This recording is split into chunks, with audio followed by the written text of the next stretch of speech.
Hola, bienvenida al Training de Arquetipos nuevamente. Soy Yolanda Castro y te acompaño en Mujer Mandala. Hoy vamos a hacer un paseo por la casa de la bruja. Vamos a reconectarnos con esa energía suprema que buscamos en los momentos de incertidumbre para que nos explique lo que no conocemos. Esa llama en la oscuridad que, no importando la edad, presentan algunas mujeres, a las que recurrimos para que nos sane con una palabra, un conocimiento sagrado, una intuición, algo que no sabemos pero que va más allá de lo evidente. Entramos.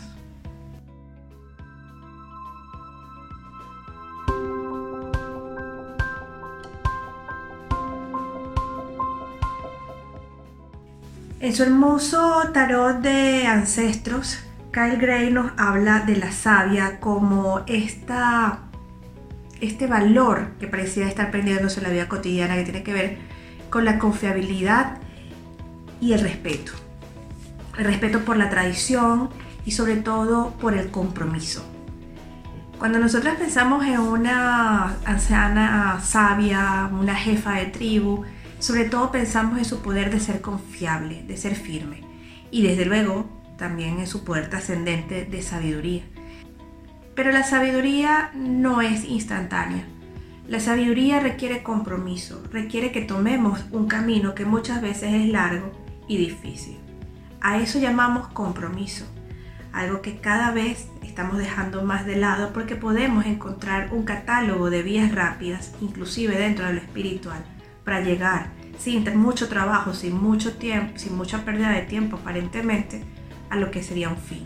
La savia nos va a mostrar el deber que tenemos de comprometernos con nuestros proyectos, el deber por la perseveración. Ese valor fundamental es el que puede definir cuál es nuestro grado de sabiduría. Y dependiendo de ese grado de sabiduría, pues lograríamos la expansión de conciencia personal o colectiva. La expansión de la conciencia colectiva entonces tiene que ver con un camino, tiene que ver con un tránsito, a veces lento, a veces pesado, que conlleva muchísimos rituales, muchísimos desafíos y, ¿por qué no?, muchísimos sacrificios. Recordemos la palabra de acto sagrado, que significa el sacrificio. Cuando nosotros tenemos alguna dicotomía, cuando por ejemplo uno de nuestros hijos se está comportando de una manera con la que no nos sentimos cómodos, tendemos a recurrir a listas, a tips rápidos que nos resuelvan esta realidad, que nos saquen de esa zona de disconfort para volver a una aparente normalidad, cuando nos estamos perdiendo precisamente una maestría, un aprendizaje en el desafío que la vida nos está presentando. Otras veces nos hemos dejado llevar por la comodidad, ¿quién no? Simplemente abandonamos un proyecto, una tarea que soñaba ser culminada porque es muy complicada. Me gustaría hacer esto, pero realmente el camino que veo es muy extenso y no tengo tiempo para ello. Cada vez que hacemos ese gesto, estamos abandonando el camino de la savia. Por ello, la savia es confiable, porque ella separa lo importante de lo irrelevante. Si nosotros no nos sentimos llamadas a seguir el camino con los sacrificios que cueste, es porque realmente nuestra atención y nuestra energía no está puesta allí. Cuando decidimos llevar adelante algo, cueste lo que cueste, es la savia la que nos está indicando que el propósito está allí. Ya vamos a ver que hay muchísimos monstruos en el camino de la sabiduría, de este tipo de automaestría. Pero uno de ellos es pensar, por ejemplo, que nuestro propósito es uno y no otro, o simplemente desconocerlo.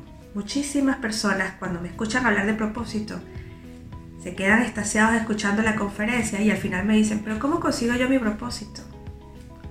Esa conexión profunda con la savia o el sabio interior es la que nos puede aclarar quiénes son nuestros aliados y cuál es nuestro camino, a dónde queremos llegar.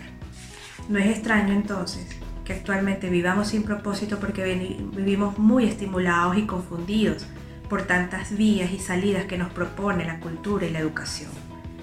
En esto se trata de seguir justamente un camino salvaje, poder desaprender muchísimas cosas y ser valiente para perseverar en ello, porque muchas veces la salida está hacia adentro.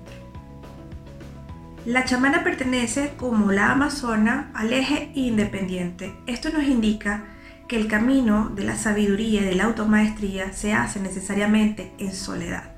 Pero estamos hablando solamente de algo aparentemente muy espiritual, y también la chamana, también la sabia se vincula con el conocimiento a nivel intelectual y científico y tecnológico. Todo este tipo de conocimiento, de grado de aprehensión y profundización en la realidad y en los reinos menos materiales, tiene necesariamente que ver con la soledad y el silencio. Si no hacemos silencio, difícilmente conseguiremos nuestro propósito, y si no hacemos silencio, difícilmente vamos a tener las herramientas para convertir la información en conocimiento. Este es el plus que la savia le da a la amazona cuando se encuentran en el mismo eje. La savia entrega el poder de la perseverancia en el camino, de escrutar más allá de lo visible a otro arquetipo que se vale de su racionalidad, de su profundización, de su foco y de su inteligencia. Juntos, esa inteligencia, esa racionalidad y ese más allá pueden lograr cosas impresionantes. Por su parte, la savia a la madre le brinda la posibilidad de sacralizar su amor, de hacer que esos consejos de madre se vuelvan casi en predicciones, en bendiciones. Eso hace que para la madre sea posible liderar su familia o su equipo con compasión y grandeza de espíritu. A la musa le muestra lo sublime de la divinidad presente en cada acto de toque y acercamiento. Cada conjunción que hace la musa, cada descubrimiento se convierte en un acto profundo de transformación gracias a la sabiduría interior que le da la savia.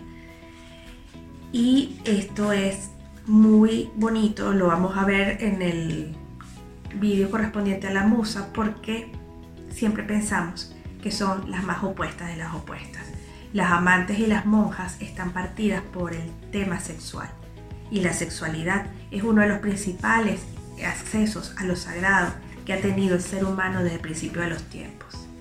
Esta comprensión profunda, esta posibilidad de alquimia, se da cuando tenemos integradas la savia y la musa. Como puedes ver, el destello público no es el interés de la savia, pero sí el cambio profundo. Por eso el silencio de una biblioteca, de un laboratorio o de un altar son sus hogares. Y esto es posible porque su capacidad meditativa es profunda e instintiva. Quizás muchas podemos estar luchando con distintos métodos de meditación, mientras que a la savia se le hace fácil la tarea. Muchas sabias no tienen que acudir a técnicas. Ellas pueden meditar en el rayo de luna, en el bosque, en un rayo de sol, barriendo, limpiando los platos, incluso en la bajada de la sangre o en la contracción del parto. El trance es ese camino que a muchas nos da temor, pero que es la superautopista de la información para el arquetipo desarrollado de la savia. Para imaginar a la savia podemos pensar, visualizar una montaña imponente, siempre presente, orientada al cielo, pero no sabemos qué tan profundo va su base. Está en el centro de la tierra. A la savia la invocamos también para sanar. Nuestro botiquín interior es manejado, es gerenciado por ella.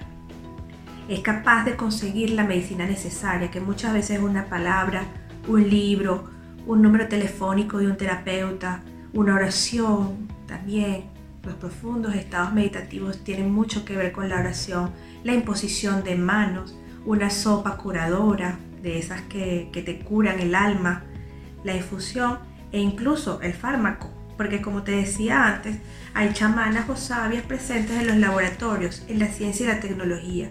Ese es su nuevo hábitat. Pero al contrario de la amazona, ella no es adicta a la luz, ella es la señora del oscuro. Ella conoce, entiende lo inconsciente, el ciclo de vida-muerte, de transformación. Ella es como una partera del alma, y las parteras comprenden tanto el nacimiento como el aborto. Esa línea delgada, divisoria entre la alegría y la depresión. Las niñas buenas le tememos a la savia. Es la casa en medio del bosque, en la que vamos a ir a ver a la bruja a la cara. Por eso solemos acallarla cuando tenemos intuiciones o presentimientos. Nos asustamos. Nuestra savia suele entrar en conflicto con el logos y requiere pruebas solo para postergar. El miedo es postergación. Entonces se une con la amazona y se une con el patriarcado para negar esas intuiciones profundas y esa necesidad de parar, de saber qué somos en este momento, dejar de hacer, dejar de producir para entrar en nosotras mismas y recomponernos. Este miedo a detenerse, ese miedo a no ser productivo, ese miedo a no brillar, es lo que nos detiene muchas veces de entrar a la casa de la bruja. Pero como nos dijo Joseph Campbell, la cueva a la que temes entrar es la que guarda tu tesoro. Una chamana tiene una relación de descubrimiento continuo de la sombra, mientras la madre tiene una relación de amor con la sombra.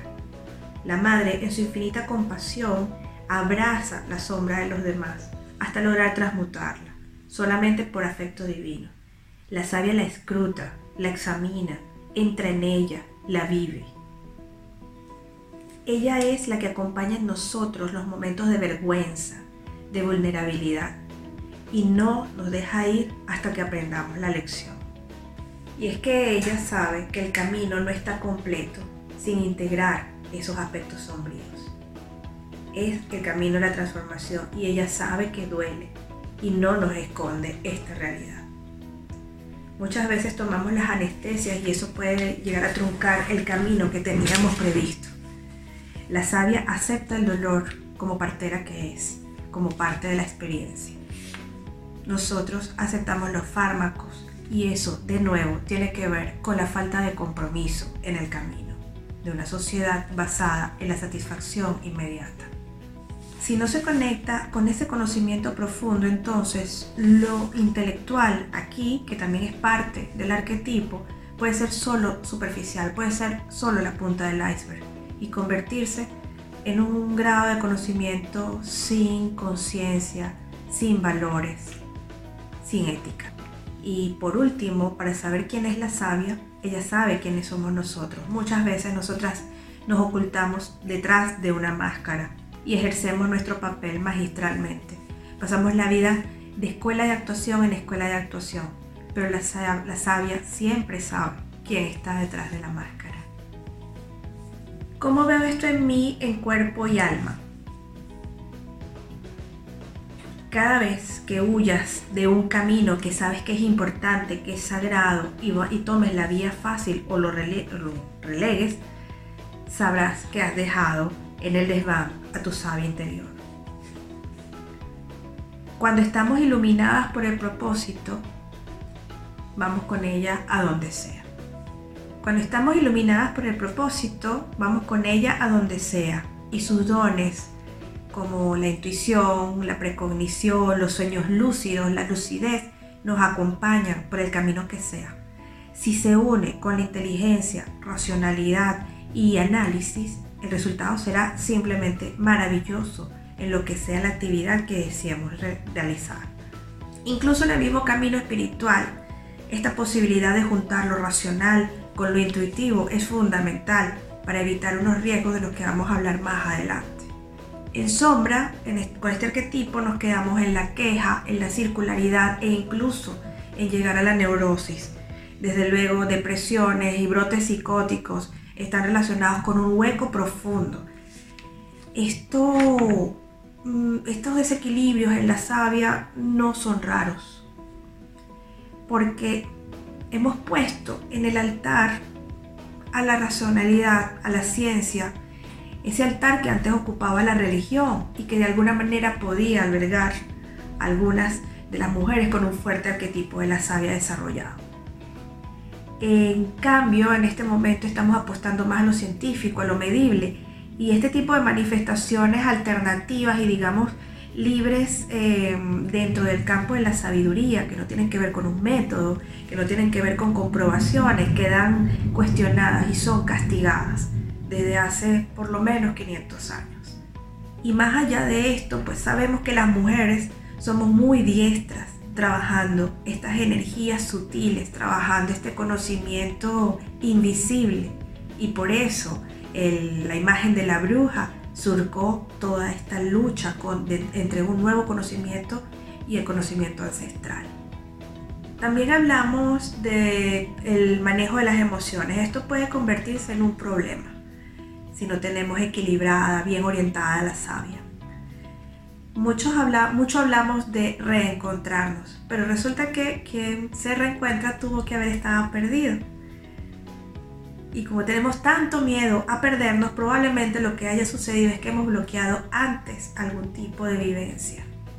Entrar a los circuitos espirituales de la meditación, del manejo de energías, del manejo emocional, sin haber aceptado antes condiciones como estas, pueden ahogarnos en el mar emocional o simplemente anestesiarnos y hacernos huir de la realidad que intentábamos trascender.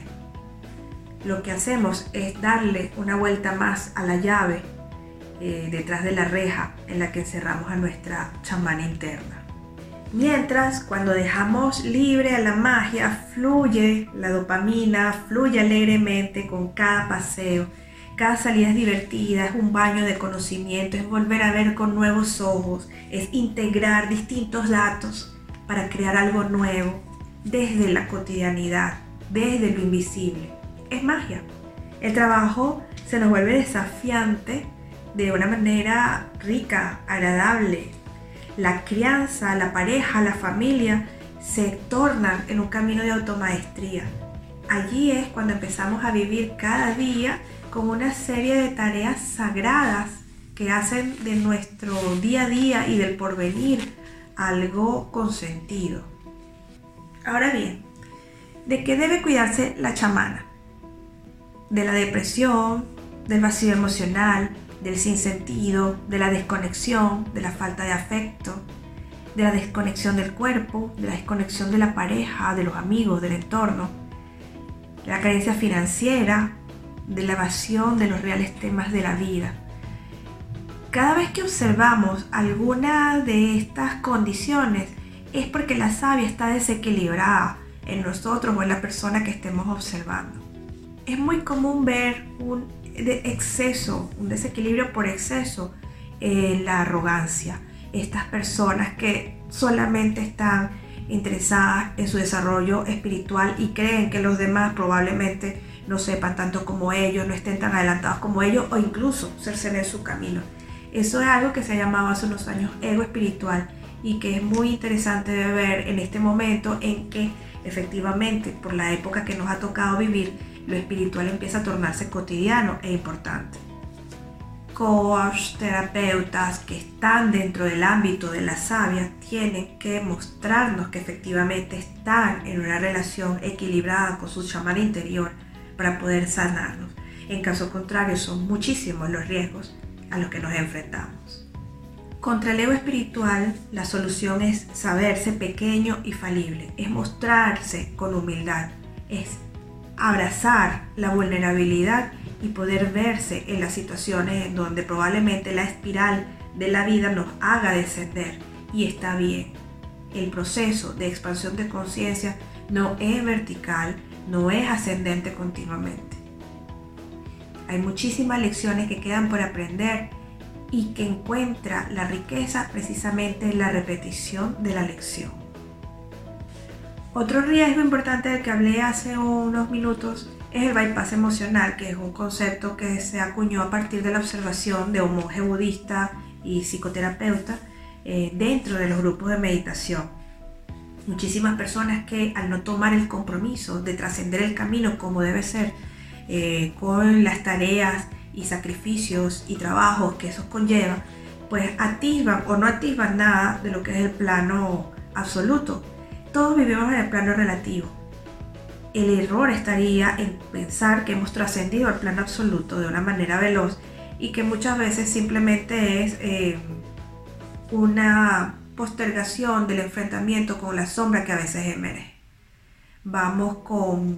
Tenemos pues ataques de ira, adicciones, que no trabajamos suficientemente por no seguir el camino comprometido nos involucramos con unos grupos sanadores espectaculares, muy hermosos en su trabajo, y creemos estar ya en la senda del plano absoluto. Pero en el momento en que vuelve a surgir esa adicción, ese síndrome, pues nos sentimos muy mal. Incluso llevar al suicidio, como le ha sucedido a muchos maestros, que efectivamente nos han podido legar un mensaje, pero que encuentran un choque insoportable entre lo real y lo ideal. Entonces nos encontramos en el tema del bypass espiritual, en una necesidad continua de ejercicio de humildad y ejercicio de reconocimiento de cómo estamos, relacionándonos con nuestra sombra y con los maestros que tenemos. En este caso, tenemos también que ubicarnos en la vocación humana, en la que no necesita demostrar nada. Y esto es un valor importante en el arquetipo de la madre. La madre, por lo tanto, le podría dar a la sabia la capacidad de ver con respeto y responsabilidad sus propias heridas y a partir de ellas sanarla con el tratamiento debido, sin saltarse pasos, sin saltarse tiempos. De manera que una forma de involucrar a la chamana en nuestro día a día es preguntarnos precisamente por cómo ejercemos nosotros la humildad y cómo nos abrimos a ritualizar lo cotidiano. Si deseas probar prácticas meditativas, adelante, pero si te parece que esto es un camino complicado y que realmente no sientes el llamado, no va contigo, simplemente tienes la menstruación. Cuando hablamos de caminos que rechazamos y humildades, tenemos que bajar la cabeza ante la menstruación, que ha sido la gran sacrificada en la historia occidental de las mujeres. La menstruación es una vía de acceso a la chamana interior. La aceptación plena de la menstruación y el mensaje de cada uno de sus síntomas es nuestra manera natural de acceder al mundo mágico, pero muy real, de la chamana. Sabemos que nuestro cerebro entra en estado diferente en esos días, entra sin mediar la voluntad y no podemos hacer nada contra ello, en un estado de disolución de la conciencia. Podemos estar muy abiertas a visualizaciones, a sueños, incluso a precogniciones, mientras que lo racional ordenado se nos puede hacer más difícil. Ese estado de conciencia alterado es precisamente la hoguera en donde surge la chamana. Los arquetipos se revelan en cada momento del ciclo. Esta es la base de los saberes femeninos ancestrales de siempre que trabajamos, por supuesto, en la formación Mujer Mandala de cada año. Este estado neurológico producido por las hormonas, los días de sangre, nos permiten renovar, sacar las toxicidades emocionales, de pensamiento, corporales, para abrirnos a visiones y sueños sagrados. Aquí aparece la musa con el regalo para poder habitar el cuerpo y los sentidos. Está allí a nuestro alcance. Los mensajes de la menstruación son gratis y sanan a todos nuestros arquetipos, sanan nuestros momentos, sanan nuestra historia. De hecho, le da un aporte narrativo a nuestro mes y podemos entonces entender más allá de la razón, más allá de lo visible, por qué nos duelen las cosas, por qué abandonamos los proyectos, qué creamos y qué rechazamos. Por ello, en las tribus ancestrales, y actualmente lo estamos recuperando, celebramos la entrada de las chicas a los ciclos menstruales, porque empezamos entonces a poder sanar por nosotras mismas mensualmente y a recibir mensajes poderosos mes a mes. Y si no estamos sangrando, estamos a través de la guía de la luna, a través también de la guía de la progesterona, que sube también en la etapa premenstrual. Esa progesterona es precisamente la custodia hormonal de la sabiduría femenina. Cabe entonces, para finalizar, el hacernos algunas preguntas importantes que te estoy dejando en la hoja de trabajo. Pero si logras hacer un recuento del camino que ha tenido tu vida, de los porqués, de las oportunidades que se han presentado para bien y para mal, si has sufrido alguna depresión y has salido de ella renacida, sabiendo por qué caíste y por qué te levantaste, has tenido un apoyo importante de tu chamán interior. Si logras comunicar esta experiencia y este descubrimiento, vas a ser una sabia para todas nosotras y vas a alumbrar nuestra oscuridad. Te honro por ello y te agradezco.